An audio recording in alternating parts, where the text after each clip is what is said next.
I brought an economics book, but I'm not going to be teaching anything, I can tell you that much. I'll explain this in a little bit. I just want to thank you for being here today. I'm a son of the American Revolution, and my sister's a daughter of the American Revolution.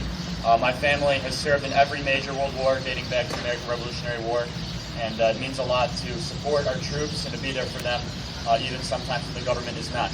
But why did I bring up an economics textbook from my local school district? Why would I do that? Well, I'm going to read a little part from it, and you'll probably figure it out pretty quickly. Is that all right?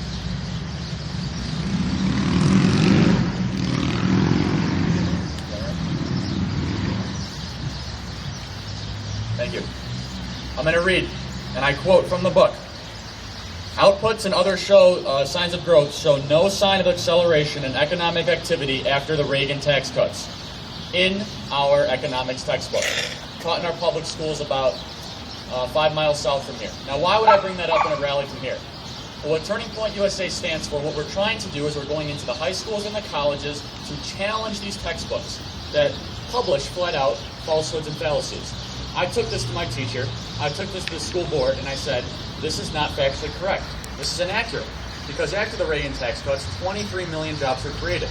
They said, well, the author of it is Paul Krugman, who wrote Conscience of a Liberal and is a New York Times columnist. He argues in his book, Conscience of a Liberal, that the collective thought is something that should be encouraged, that more government dependency is not necessarily a bad thing, but as long as that we're in the collective, everything will be solved. This is what is being taught in our high schools. So why do I bring you an economics textbook today? Because I'm trying to show you the importance of being in your school board, the importance of being involved in your community, and the importance of supporting youth initiatives such as our group. To get young people involved, and I think we have a couple members here that if you want to talk, they can tell you their own personal accounts of what happens in our schools, in our high schools and our colleges. So what are we doing about it? Well, we just hosted a debate in Illinois State a week and a half ago, where we had 250 to 300 college students come out and hear the true words about fiscal responsibility and limited government. We're going to go to Loyola University, Iowa State University. We're going to have one at Trinity College, hopefully Hope College, and the last one will be at University of Wisconsin at Madison. Now, why are we doing that? Because we need to get on the college campuses, we need to get in the classrooms and challenge the ideals that are crumbling our democracy. The ideals that it's okay to spend more money than you take in. The ideals that big government is our solution. Now, why do we have big debt? Because we have big government.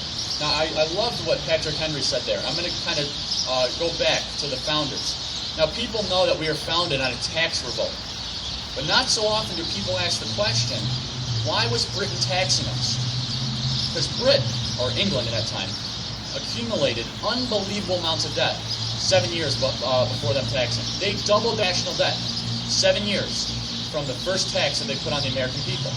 If you look at a chart from what Britain did, or England, from their first time French-Indian War, 7 years later, they doubled their national debt.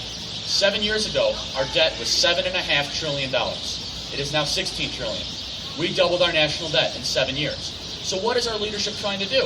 They want to impose more tax increases on the wealth creators. The same thing that King George tried to do to the colonies. Because the colonies were producing, and the wealth creators in this country are producing. So what do our leaders try to do? They try to take from them to pay for the massive debt to help fund big government. It is exactly the same thing that happened to the founding principles of this country. So what do we do from here? Number one, I'm sure all of you plan to vote, right? Raise your hand if you're going to vote. Of course. Right. How many of you know somebody who is not going to vote? I know about 40.